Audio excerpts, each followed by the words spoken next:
আজ বানাবো মহারাষ্ট্রের একটা রেসিপি পনির থেজা। আমি পনিরগুলোকে কিউব করে কেটে নেব। তারপর একটা প্যান বসিয়ে দেব। প্যানটা গরম হলে দিয়ে দেব কিছু রসুন, দেব বাদাম, এখানে আমি চীনা বাদাম নিয়েছি, দেব কাঁচা লঙ্কা, 1 চামচ লবণ দিয়ে ভালো করে ড্রাই রোস্ট করে নামিয়ে নেব। ঠান্ডা হলে একটা ছোট্ট হামানদিস্তার মধ্যে আমি এগুলো নিয়ে নেব। দেব কিছু ধনেপাতা, দেব লেবুর রস দিয়ে ভালো করে থেতো করে নেব। থেতো করে তারপরে এক এক করে সমস্ত পনিরের গায়ে থেতো করা মশলাগুলো লাগিয়ে দেব। লাগানো হয়ে গেলে একটা প্যান বসিয়ে দেব। প্যানে সামান্য তেল ব্রাশ করে সমস্ত থেঁচাগুলোকে প্যানে দিয়ে উল্টে পাল্টে লাল লাল করে ভেজে নামিয়ে নেব।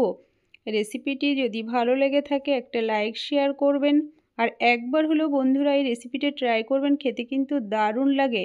আপনারা ভালো থাকবেন, সুস্থ থাকবেন।